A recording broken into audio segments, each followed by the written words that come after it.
Hey, look out. It's Faith Talk Live. I'm Rick Probst. And I'm Dan Ratcliffe. I think it's the Sarah and Emily show there. It's Hey. and Emily Verker there from the Hope Box. How you guys doing? We're doing awesome. We're doing really good. It's good to see you. And if you need anybody to do stand-up, both of them are open for stand-up comedy. They were testing us on some of their jokes, and we'll give you an A. We can't quite dance to it, but the meter's going up pretty good there. Yeah, they do a great show together. It's a duo, and at one point Sarah gets raptured, and Emily grabs on and goes with her, and it's awesome. It's a great show. Yeah, you got to see. It happens, you guys. Like I said, when you get baptized 7 times, you're holy water. It happens. That's the thing. We've talked about the Hope Box many times, and we love having you guys on the show. We do want to talk about, Sarah, your brand new book. It's called Called to Hope. It is. Sarah Koeppen. It's a great story. And first, before we get into that, Sarah's the executive director and founder of the Hope Box, saving babies by reaching out to moms in crisis. I think we've known you now for a few years, and we've had you on the show a number of times. Let's catch up with you first before we get into the book. What's new? What's going on? What is new? Well, with the Hope Box this year is rolling out certification and also accreditation. So that's going to roll out this fall. I will be speaking at the fire conference coming up. Is that Georgia Fire Chiefs Association? The end of March down in Savannah. They host it every year, which will be a great way for us to get into one of the safe haven providers and help them understand what we do to help serve them so that they can serve the community. Awesome. Keep in mind, the Hope Box is an organization that rescues abandoned infants, focus on infants in hospitals. It's like 22,000 a year, infants being trafficked, ages 3 and under, and then we're the Safe Haven, which is where we go train fire, police, hospitals, EMS. So we're really an amazing contact for our first responders and our hospitals that are able to assist a mom in crisis and an infant that may be in crisis to really go in and take the crisis out and support them right where they're at. So we add another aspect when it comes to being able to support our first responders in the state of Georgia. Now, when you guys do education like this with first responders, a lot of times do you find that they're like, wow, I never knew that this was actually happening. I didn't know that this was necessary. Or are they like, yeah, that's something that's totally needed? Honestly, we hear stories constantly. There was a fire chief in one of the counties here in Georgia. Again, there's 159 counties here in Georgia. Yeah. And he literally had a mom pull up. He had just gotten to work. He had a mom pull up in her car, hand a baby, and leave. He had just gotten there, like was holding his lunch. And he was like, okay, I guess we're doing this. So we've had those cases, everything from that to an EMS provider. They're the ones invited into the homes. They're the ones that actually get invited into situations. And they've gotten in the back of the, EMS truck and a mom go, I'm not taking this baby. I'm in danger. Baby's in danger. I'm not, and they don't know what to do. So when they go through our trainings and they get accredited and they go through that training, we're able to give them the resources on what is the Safe Haven law?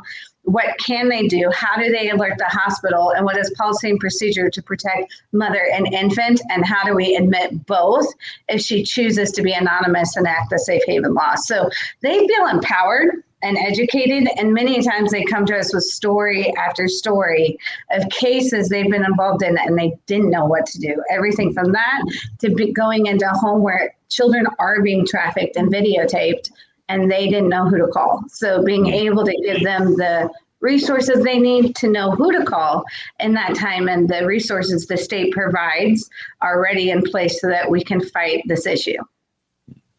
Now, have you heard back? I'm sure you have, folks that have been trained through the Hope Box. What have you heard? Thank you.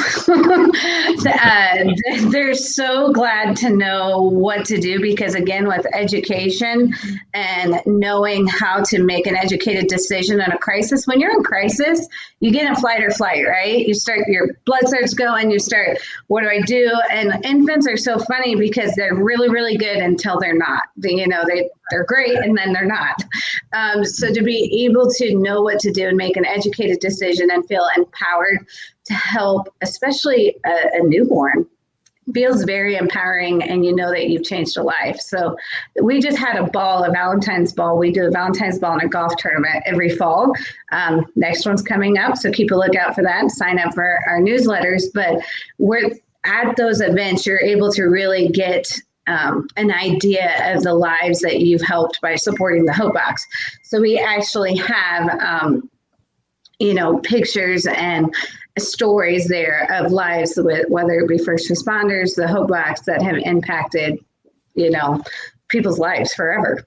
They'll never be the same in a good way. I was going to ask you, I did see on the Facebook page about the Valentine ball, how that went. It went amazing. Typically, Emily was telling me people, they said plan on losing what, 20%? Yeah, when you do fundraisers for nonprofits, they'll tell you to get ready for like an attrition rate of like 20%. You're going to lose 20% of your donors. And we noticed that we probably had a 20 to 35% spike of people supporting us. We didn't lose any. Mm-hmm. And so we were really, really encouraged by that, since it's only our second year doing all of these golf tournaments and galas types of things. So that was very, very encouraging that people are seeing the value of what we do, and the value in what we're sewing back into the community. Mm-hmm. And, Governors is a great place to do events because it's very large. Yeah. So we were able to really spread out, be conscious, and really have a great time and just see familiar faces without feeling overwhelmed. So it was amazing. It was a good time. So you said this is the second year you guys have been doing fundraisers. What a year to have as your second year is. We got started and here's COVID and great. Now we got to completely do everything different. Jesus take the wheel on that. Last year was in February and then COVID hit right after. We were all like, that was close, man, like that.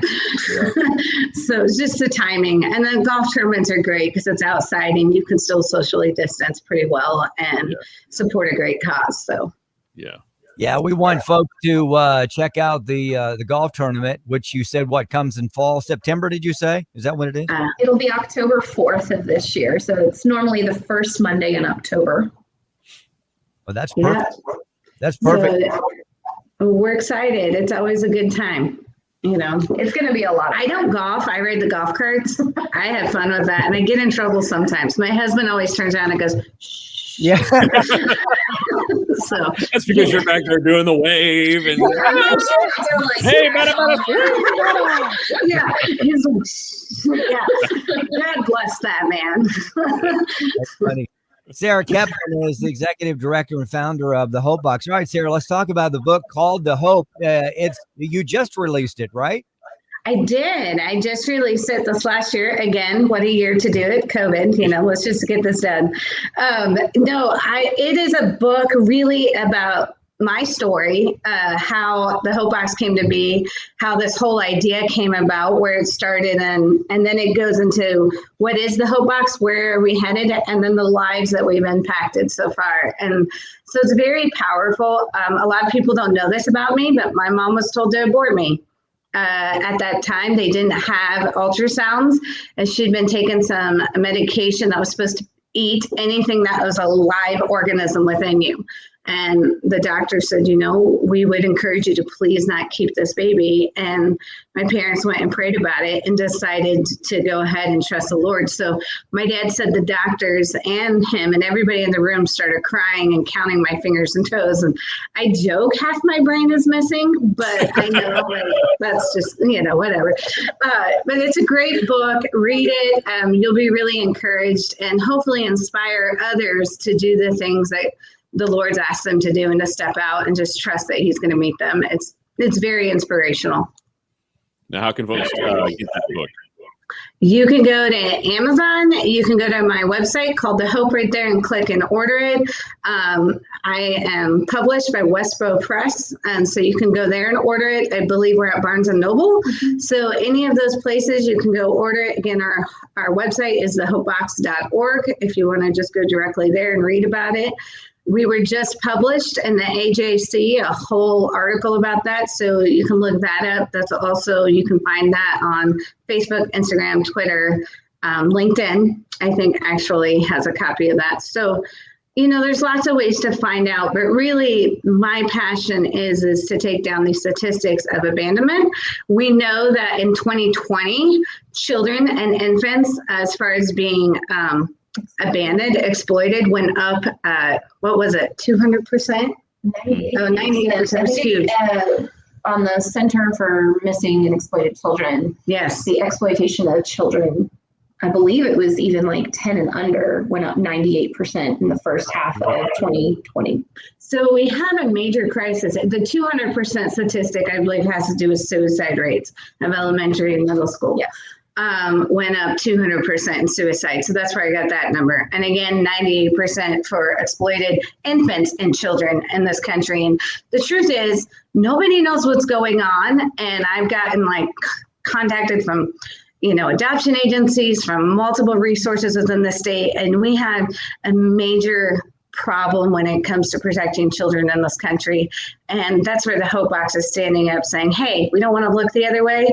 Let's find out what the issues are. Let's address them. And let's really work hard to have a positive generations for generations to come. Wow. Those statistics are unbelievable. Was that what 200%? Is that nationwide? That's not just Georgia, is it? No, that's nationwide.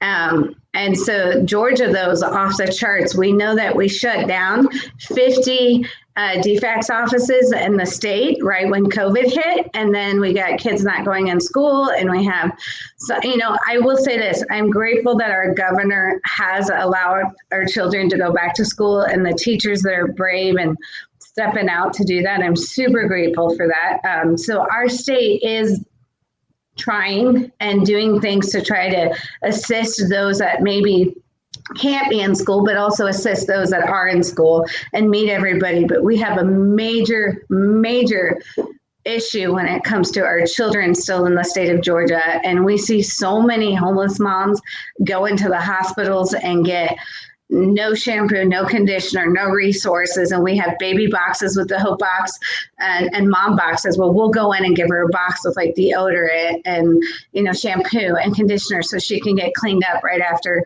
she has an infant, because every mother deserves that after they've delivered a baby, that type of stuff. And then we also were able to deliver for border babies, infants left in hospitals, like $22,000 a year.